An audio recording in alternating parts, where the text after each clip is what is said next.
Completing a half marathon in any time is obviously a huge achievement, but being able to say that you dipped under the elusive 1 hour 30 or the 90-minute mark is pretty special. Now let's be clear, that is a very quick time. But whilst we're out here in Fuerteventura enjoying ourselves at the Playtest Resort, I thought I'd take this opportunity to help you be able to run it too.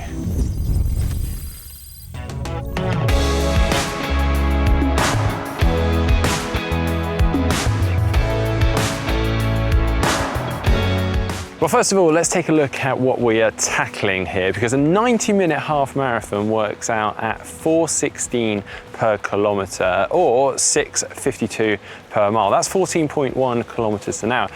But it'd be fairly foolish of me to suggest you just target 90 minutes. We need some sort of buffer or margin for error. So let's shave a minute off that and go after 89 minutes or 1 hour 29. That works out at 4:13 per kilometre or 6:47 per mile. That's 14.2 kilometres an hour. Now to put that into some context, for 5K that works out at 21:06, or for 10K that's 42:11. For 10 mile that works out at 1 hour 1 minute and 6 seconds. Now obviously feel free to give yourself more of a buffer or even target a faster time, and if you want to do that and work out or find out the pace for that, just use one of the online calculators. Now ideally you're going to start this in fairly good shape, fairly good fitness, so that you can follow a good program, and that ideally be 8 to 12 weeks. If maybe you're not in quite as good shape at the moment, you might want to extend that period of time out just a fraction.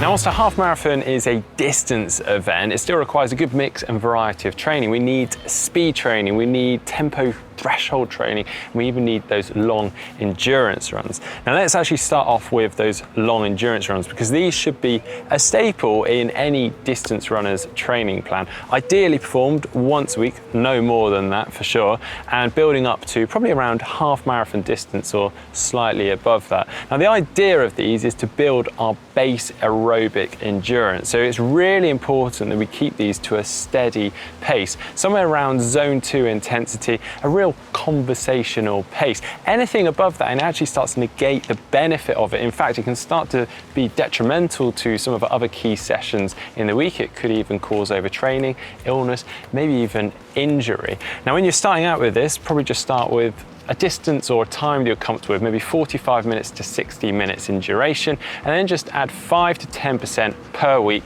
topping out at around 2 hours.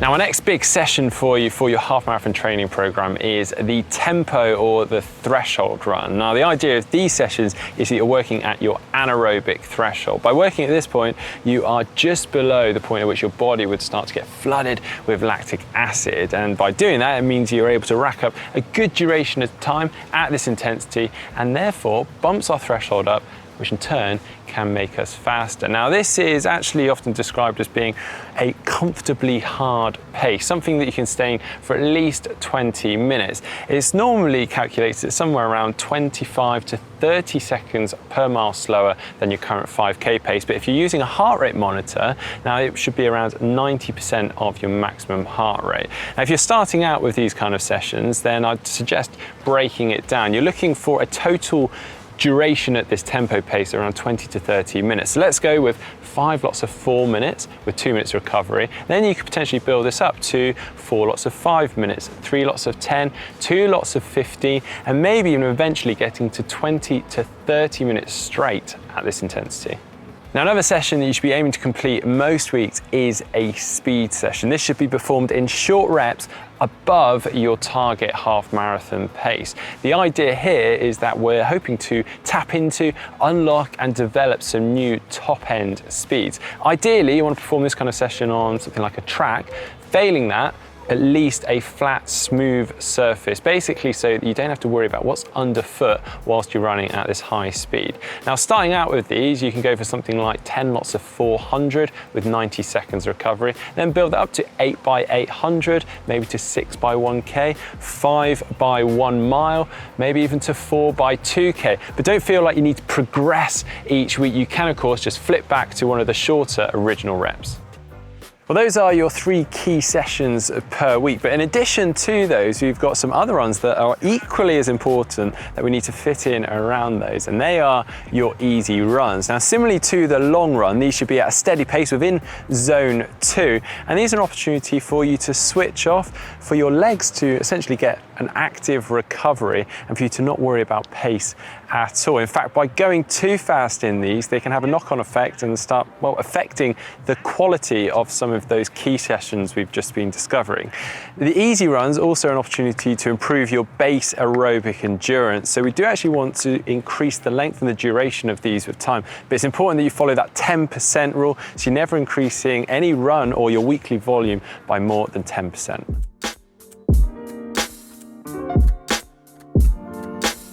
Now, there is one more session that I've yet to mention, that is hill reps. The reason I haven't mentioned it is because, well, it's optional. It's a session that I quite like to use in the off season as an opportunity to increase my strength and make myself more resilient. But some people actually quite like to use it during their race season in the lead up to an event, and they might just alternate it with their tempo or threshold run using the hill reps one week, tempo or threshold run the following week. Now, if you're going to do that, I suggest starting out with short reps, something like 8 by 20 seconds, then building up to 30 seconds, 45 seconds, 60 seconds, 90 seconds, and then finally 2 minutes. Well, all of this training is very good, but there's no point in doing it all and then arriving on race day feeling tired or fatigued. It's really important that we allow our bodies time to adapt and recover. So I normally suggest every 3 to 4 weeks you factor in a recovery week. This should include a day off and then a really reduced volume week with no intensity in there. Then going into the race is a similar story. 1 or 2 weeks out from the race, we want to start knocking it back a little bit in terms of overall volume, but this time we actually want to still keep a little bit of intensity in there so that we don't arrive on race day feeling really flat. So for some of those key sessions, you might want to knock a couple of reps out, do some shorter reps, and increase the recoveries. We're now moving into race day, and your biggest job here is to track and to follow that target pace. Now, hopefully by this point, you've got pretty dialed into that target pace, but it can still be all too easy to get a little bit carried away, or perhaps even allow that pace to drift off as you get fatigued. And if possible, I'd say try and run with a GPS watch so you can continually monitor and track that pace, or at least just some sort of watch so that you can keep an eye on your pace every time you go through a kilometer or mile marker. Now, a lot of people do go off too hard at the start of events. I'd say that's good to a degree because you're utilizing the adrenaline that's there, but do keep a cap on it, and certainly after a kilometer, you want to be dialing in to that target pace. My last thing to consider for race day is your fueling. Now, given that we are targeting sub 90 minutes for the half marathon, you could be forgiven for thinking that you don't really need to take any fuel with you. But technically, your body can only store enough fuel for 60 minutes. Now, it doesn't mean that you're going to come to an almighty stop after 60 minutes. You'll just see a real reduction in performance. So you want to be taking some fuel with you that's easy to take on whilst you're running. Now, personally, I'll take a couple of gels with me. I'll have one after 30 to 40 minutes, then another after 60 minutes. That should keep you well topped up and away from hitting that wall. Now, best of luck if you are after that sub 90 half marathon. Let us know in the comment section below if you are targeting that, or if you have indeed succeeded in accomplishing your sub 90 half marathon. If you have any more questions about how to do it, then drop them in the comment section below. And make sure, if you have enjoyed today's video, give us a like, and don't forget to follow GTN.